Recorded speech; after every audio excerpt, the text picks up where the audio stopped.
Non!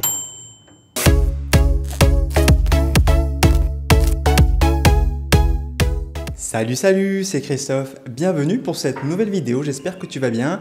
Aujourd'hui, je vais te parler de micro-ondes. Mais juste avant, abonne-toi à ma chaîne si ce n'est pas encore fait pour être sûr de ne pas rater toutes mes prochaines vidéos que je publie chaque semaine et dans lesquelles je te donne plein d'astuces, plein de choses à savoir autour de la nutrition, mais aussi de l'activité physique et du sommeil. Bon, avant d'aller plus loin, je tiens à m'excuser d'avance qu'il risque d'y avoir beaucoup de bruit pendant cette vidéo parce que voilà, il y a un artisan qui est à la maison en train de refaire la terrasse autour de la piscine. Et puis il y a une autre équipe là qui vient enlever le groupe électrogène qu'on a à la maison parce qu'il est cassé. Du coup, il l'embarque pour le réparer. Donc voilà, je suis vraiment désolé s'il y a beaucoup de bruit. Je vais faire en sorte de couper les moments où il y a trop de bruit. Mais voilà, je voulais juste te prévenir avant. Bon. Concernant le micro-ondes, il y en a un juste derrière moi, je m'en sers assez souvent et il faut savoir qu'en France, selon l'INSEE, 90% des ménages ont un micro-ondes à la maison. Il sert à décongeler, à réchauffer ou à cuire les aliments en quelques secondes seulement.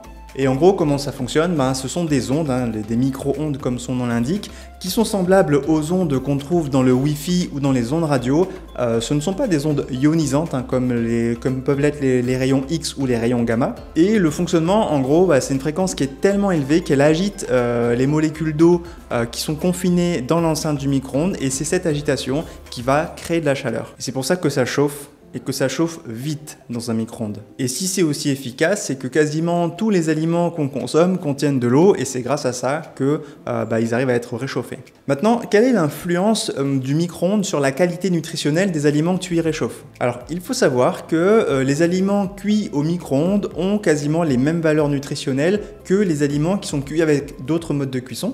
Parce que même si le micro-ondes chauffe et chauffe très vite, il ne chauffe pas plus que les autres types de cuisson, que ce soit à la casserole, à la poêle, à la vapeur. La température va plafonner dans tous les cas à plus ou moins 100 degrés, qui est la température d'ébullition de l'eau. Donc techniquement, on ne peut pas la dépasser. Alors il faut savoir que dans n'importe quel type de cuisson, la chaleur va venir altérer la plupart des vitamines, notamment la vitamine C qui est très sensible à la chaleur, la plupart des antioxydants ou alors les bons acides gras comme les fameux oméga 3 qui sont très sensibles à la chaleur. Mais bon, comme je le disais, que ce soit au micro-ondes, à la casserole, à la poêle ou au four, ces altérations nutritionnelles sont à peu près équivalentes, avec un petit avantage pour le micro-ondes, puisque comme la cuisson est très rapide, et bien en fait l'exposition à la chaleur va être un peu plus courte, et au final on a mesuré que les qualités nutritionnelles des aliments cuits au micro-ondes sont un peu plus élevées, et c'est même mieux par exemple pour la cuisson des légumes, c'est plus intéressant de les cuire au micro-ondes, parce que la cuisson au micro-ondes préserve l'intégralité des minéraux contenus dans les légumes par exemple,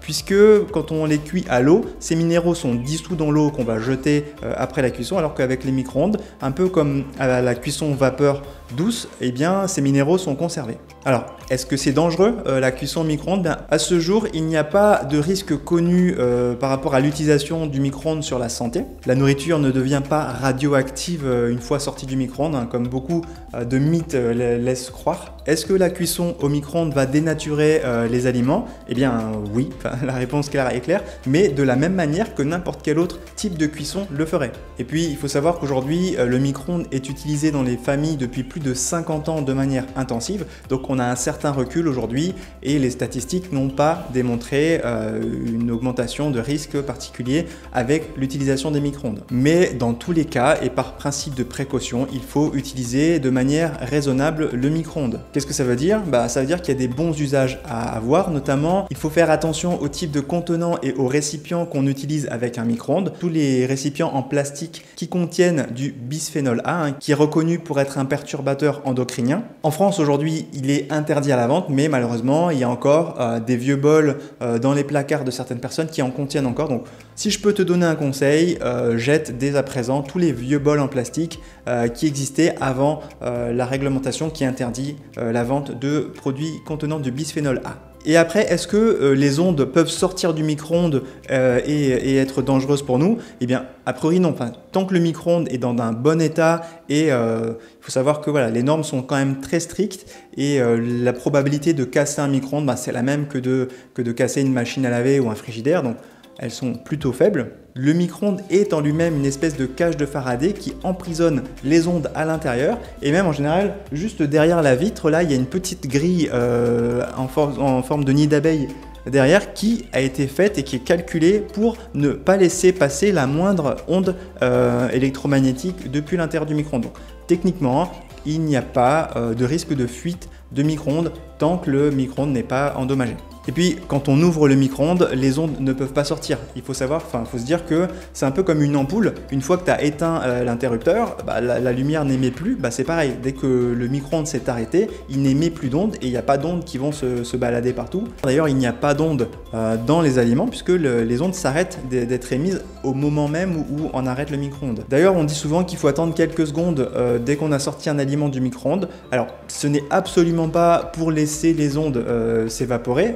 C'est juste un principe de précaution parce que le problème du micro-ondes, c'est qu'il ne réchauffe pas de manière homogène tout l'aliment, et donc le fait d'attendre un petit peu, ça sert simplement à mieux répartir la chaleur et d'éviter de se brûler quand on touche ou quand on commence à manger l'aliment. D'ailleurs, à cause de ce chauffage non homogène, il y a quand même des choses qu'il faut éviter de chauffer au micro-ondes. Je pense notamment au biberon de lait des bébés. Ça peut être très dangereux parce qu'en fait, comme je le disais, il y a des zones qui vont être chauffées très très fort et d'autres zones pas fortes. Donc, à moins de bien mélanger, de bien s'assurer que c'est OK, pour pas prendre de risques, évitons de chauffer les micro-ondes, les biberons dans un micro-ondes. Autre précaution par contre, ne jamais mettre de métal dans le micro-ondes. Alors le micro-ondes lui-même est fait de métal, mais c'est un métal qui a été pensé et fait pour refléter les ondes, mais il faut absolument éviter de mettre des couverts, des fourchettes ou même certaines assiettes là, qui ont une dorure autour ou des bols.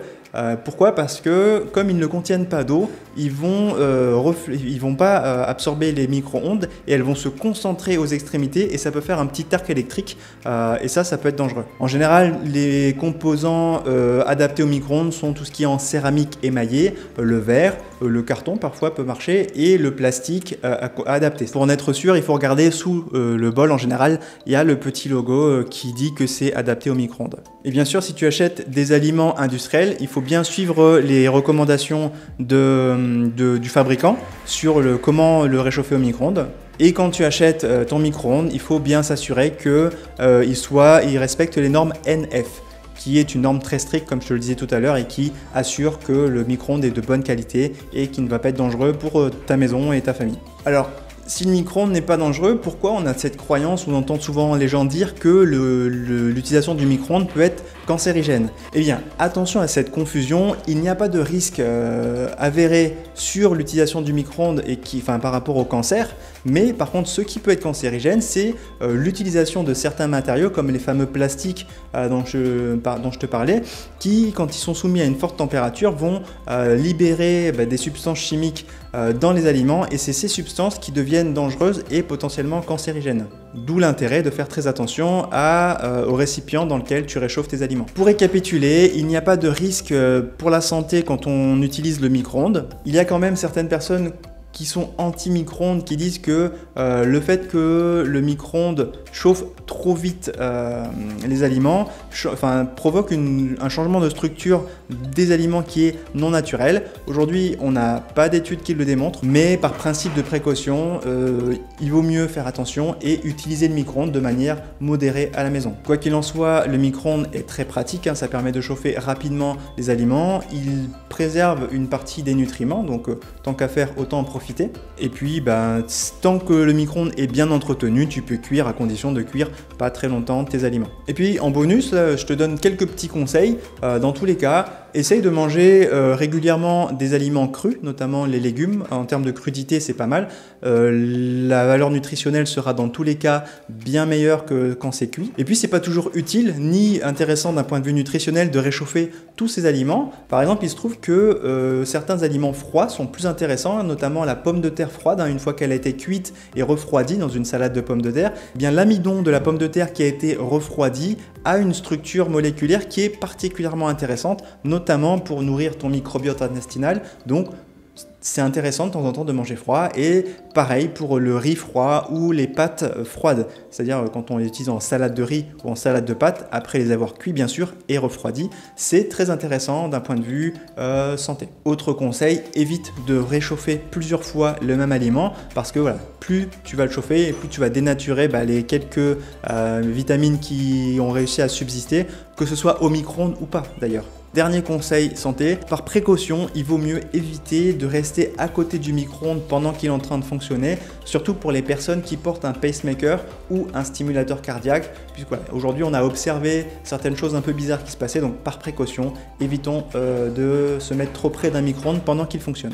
Avant de finir cette vidéo, je te rappelle que si tu n'es pas inscrit à ma newsletter, tu peux le faire. Et si tu t'inscris avec le lien que tu vas trouver sous cette vidéo, je t'offre un kit de bienvenue que tu ne pourras pas refuser gratuitement, dans lequel tu vas retrouver un mini guide sur les fondamentaux de la nutrition, un document privé sur les 7 erreurs à éviter quand tu veux perdre du poids, un e-book dans lequel je te partage les 11 plus gros mensonges sur l'alimentation, un livre de recettes illustré dans lequel tu trouveras 14 recettes pour le midi ou pour le soir qui sont simples et saines. Tu retrouveras ma formation vidéo de presque 1 heure qui t'apprend à soigner ton microbiote intestinal. Et bien sûr, tu recevras à partir de demain, si tu t'inscris aujourd'hui, mes mails privés quotidiens dans lesquels je te partage une valeur inestimable sur comment améliorer, préserver ta santé et vivre plus longtemps dans des meilleures conditions qui soient. Merci d'avoir regardé ma vidéo. Si elle t'a plu, si t'as appris quelque chose, tu me mets un pouce bleu, ça me fait toujours plaisir, c'est gratuit et moi ça m'aide beaucoup. Moi je te donne rendez-vous la semaine prochaine pour une nouvelle vidéo. D'ici là, prends soin de toi, ciao ciao.